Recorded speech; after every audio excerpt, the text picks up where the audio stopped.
Number 5. Several WWE wrestlers have pledged their brains for concussion research. Because of the nature of the sport, concussions are inevitable within the WWE.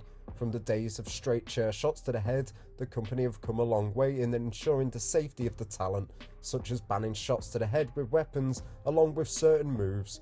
As research continues into the long-term effects of concussions, several wrestlers have pledged their own brains to dedicated research once they pass on. This would be to help improve how others manage and deal with concussions, with popular examples including the likes of Jeff Hardy, Mark Henry, Kevin Nash, Chyna, and of course Mick Foley. Number 4. All black WWE champions have lost the belt to Brock Lesnar. Whilst you all may be used to seeing Brock Lesnar holding the WWE Championship over the years, there may be a fact you're not so used to. That is the fact that Brock Lesnar has beaten every black WWE champion for the title in history. Firstly, Brock would defeat The Rock at SummerSlam 2002 to win the undisputed WWE title. Next up was Kofi Kingston in October of 2019, the second black WWE champion ever, who Lesnar beat in just 7 seconds on an episode of SmackDown. Next up was Big E, the fourth black WWE champion in history, as Lesnar would win the championship at WWE's Day 1 pay-per-view in a fatal 5-way match in 2022, and to finish things off, Lesnar would defeat the third ever black WWE champion in Bobby Lashley about a month later, along with 5 other superstars inside of the Elimination Chamber in Jeddah, Saudi Arabia. Number 3. John Cena was the first person to point at the WrestleMania sign.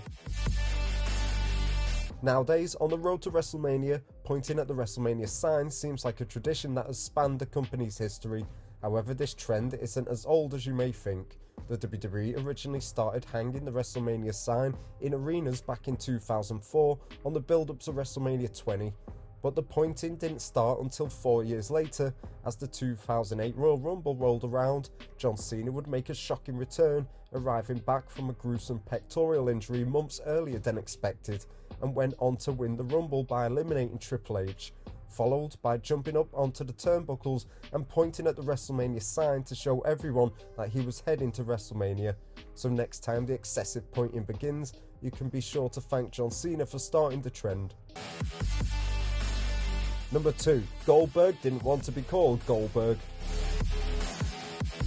It may be hard to believe that the legendary Bill Goldberg didn't originally want to be called Goldberg.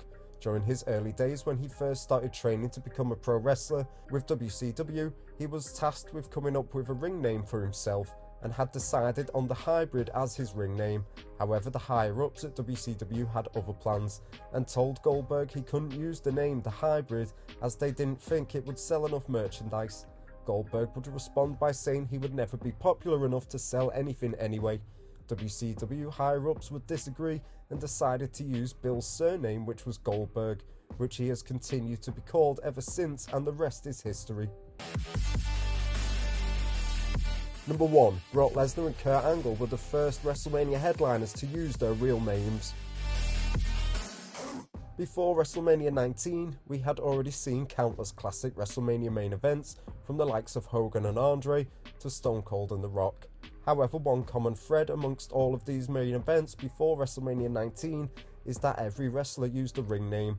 Whilst these names do go down in history, it was WrestleMania 19 that would make history again, as NCAA Heavyweight Wrestling Champion Brock Lesnar took on Olympic gold medalist Kurt Angle for the undisputed WWE Championship.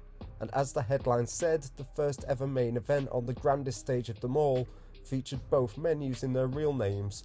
Lesnar would of course go on to pick up the win, even after suffering concussion after an infamous botched shooting star press, but both men put on a classic, and it's interesting to think that even after all these WrestleManias, that this is the only time both men have used their real names in the main event of the show of shows.